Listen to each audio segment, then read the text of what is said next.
November 1, 2022 मा Canadian सरकारले एउटा इमिग्रेसन प्लान भनेर चाहिँ पब्लिस गरेको छ, जसलाई 2023 टु 2025 भनिएको छ र जस अन्तर्गत क्यानाडियन सरकारले चाहिँ विभिन्न राष्ट्रिय, अन्तर्राष्ट्रिय, इन्टरनेसनल लेभलबाट त्यो किसिमको मेन पावरहरू लैजाँदैछ भनेकोमा त्यहाँ तपाईहरुले एप्लाई गर्न सक्नुहुन्छ। त्यसको लागि चाहिँ रेसिडेन्ट दिनको लागि चाहिँ तपाईले 2023 मा 4,65,000 मान्छे लैजाँदैछ भने चाहिँ 2024 मा 4,85,000 लैजाँदैछ र त्यस्तै 2025 मा 5 लाख मान्छे लैजाँदैछ। त्यसको लागि तपाई हामीले पनि एप्लाई गर्न सकिनेछ र जसको लागि तपाईले चाहिँ तपाईसित केही स्किल हुनुपर्ने हुन्छ हैन।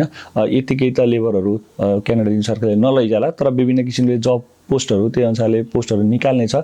त्यसको लागि तपाईलाई फर्दर अपडेट के आउँछ त्यो अपडेटको बारेमा जानकारी गराउने छु। त्यसको लागि तपाई मसित जोडिरहन पनि सक्नुहुनेछ।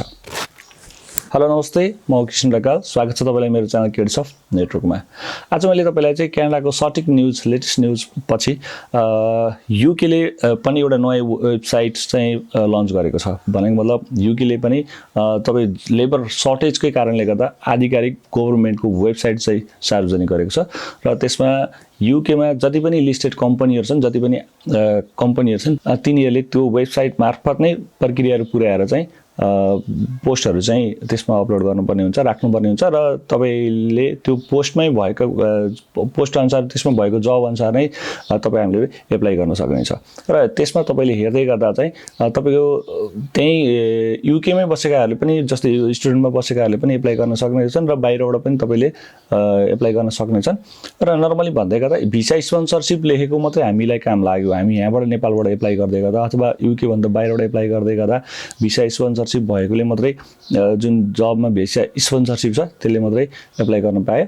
जस्तै त्यो वेबसाइटमा के छ भने चाहिँ भिसा स्पोन्सरशिप छ भने चाहिँ तपाई हामीले एप्लाई गर्दा त्यसको एप्लाई सार्थकता हुनेछ।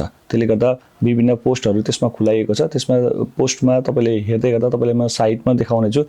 जस्तो तपाईको सीएनसी मिस्त्रीदेखि लिएर हैन, मेकानिकल इन्जिनियरदेखि लिएर, इलेक्ट्रिसियन इन्जिनियरदेखि लिएर हैन, प्लम्बरदेखि लिएर नर्सहरू भइहाल्यो हैन। धेरै किसिमका जब भ्याकेन्सीहरू निकालेको छ, जो पोस्टहरू चाहिँ अपलोड गरेको छ, जुन कि तपाईले यदि त्यो कम्पनी छैन भने चाहिँ तपाईको क्यानाडियन सरकारकै वेबसाइटमा पनि लिस्टेड गरेको हुन्छ। त्यसमा तपाईले चेक गर्न सक्नुहुन्छ। यदि तपाईले चाहिँ त्यो कम्पनीमा तपाईको पोस्ट, तपाईको चाहिँ योग्यता अनुसार तपाईले त्यो कम्पनी जुन पोस्टमा जब खुलेको छ त्यो पोस्ट तपाईले एप्लाई गर्नु भएर उता रेस्पोन्स आयो र तपाई त्यसमा जुन सिजनल भिसामा जसरी तपाईले अरु डकुमेन्ट इन्टरभ्यु भएको थियो त्यसै तपाईको अगाडि प्रोसेस बढ्यो भने तपाईले चाहिँ सजिलै तपाई जान सक्नुहुन्छ। भन्दै गर्दा यदि इजी भए पनि केही प्रोसेस त लाग्नै छ। त्यसको लागि तपाईले कुनै थर्ड पार्टी जानु पर्दैन, तपाई आफैले गर्न सक्नुहुन्छ। आउनुस् त्यो वेबसाइट चाहिँ कुन चाहिँ हो तपाईलाई देखाउँदै छु म। युके सरकारले हालसालै पब्लिस गरेको वेबसाइट छ तपाईको findjob.dwp.gov.uk। यो वेबसाइटमा तपाईको धेरै किसिमका जबहरू राखिएको छ र तपाईले यो वेबसाइटमा यतिकै नदेखिने भएको, यतिकै जब नदेखिने नभएको कारणले गर्दा तपाईले चाहिँ यसलाई चाहिँ एउटा एकाउन्ट चाहिँ बनाउनु पर्ने हुन्छ, जुन एकाउन्ट बनाउन सजिलो छ। एकाउन्ट बनिसकेपछि तपाईले चाहिँ यसरी विभिन्न किसिमका चाहिँ क्याटेगोरी देखाउँछ। सर्च फर जब हैन, योर एक्टिभिटी, योर सिभीज, योर इमेल हैन, सबै कुरा यसमा एकाउन्ट पनि तपाईले म्यानेजमेन्ट गर्न सक्नुहुनेछ। र यसमा जब कसरी खोज्ने भन्दै गर्दा तपाईको सर्च जबमै गएर तपाईले जब खोज्ने हो। नर्मली हामीले भिसा स्पोन्सरशिप हुन त तपाईले खोजेको क्याटेगोरी अथवा तपाईले खोजेको जबको पोस्ट अगाडि नाम सहित भिसा स्पोन्सरशिप हानेर सर्च गर्नुभयो भने तपाईको यहाँ तपाईको रिलेटेड मात्र देखाउँछ हैन। जबसित रिलेटेड नाम दिएर, जस्तै नर्स खोज्नुहुन्छ नर्स, भिसा स्पोन्सरशिप गरेर सर्च गर्न सक्नुहुनेछ हैन। र मैले यहाँ चाहिँ ओभरअल सबै देखाउँदै गर्दा जस्तै यी जति पनि जस्तै यसो भिसा स्पोन्सरशिप एभाइलेबल भएकाहरू हुने यिनीहरू हैन।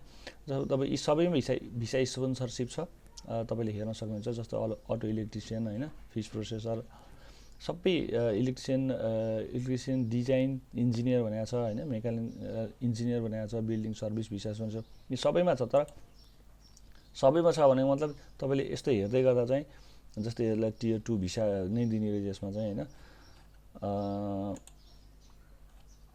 हेर्दै गर्दा जस्तै यो तपाईँले देख्नुभयो यसमा चाहिँ डेन्टिस्टमा यसमा चाहिँ भिसा स्पोन्सरसिप छैन, किनभने यहाँ भिसा स्पोन्सरसिप भएको भए ब्राकेटमा भिसा स्पोन्सरसिप लेख्ने थियो। त्यसले गर्दा तपाईँले भिसा स्पोन्सरसिप लेखेकोमा चाहिँ एप्लाई गर्नु होइन, भिसा स्पोन्सरसिप नभएकोमा चाहिँ तपाईँले एप्लाई गरेर अर्थ पनि भएन। र हेर्दै गर्दा तपाईँले चाहिँ के हेर्न जरुरी हुन्छ नि, जस्तै यो भयो, यसमा क्लिक गरिसकेपछि यसले सबै कुरा लेखिएको छ होइन।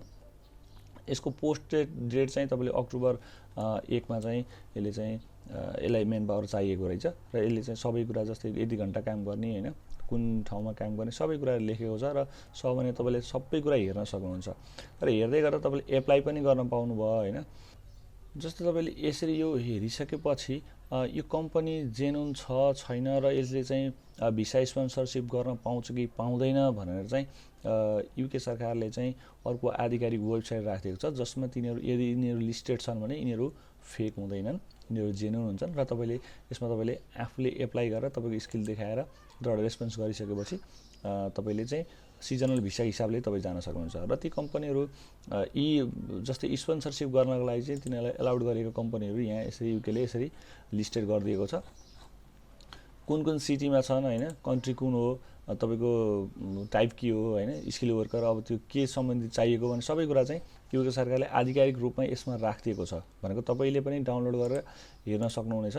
तपाईँले जुन एप्लाई गर्दै हुनुहुन्छ त्यो एप्लाईको बारेमा बुझ्नको लागि डिटेलमा, र यसले गर्दा तपाईँ चाहिँ कन्फ्युजन नभइकन चाहिँ कहीँ पनि मेन पावरसित नगइकन अथवा कुनै पनि दलालसित नगइकन तपाईँ आफैले चाहिँ यो कुराहरू एप्लाई गर्न सक्नुहुन्छ। एप्लाई गर्दै गर्दा तपाईँको कस्ट भनेको चाहिँ ऐजन नै हुनेछ, जस्तै युके सिजनल भिसामा जस्तो किसिमको प्रोसेस थियो प्रोसेसहरू त्यही नै हो, जस्तो तपाईँले कम्पनीले चाहिँ एक्सेप्ट गर्नु पऱ्यो त्यति नै हो।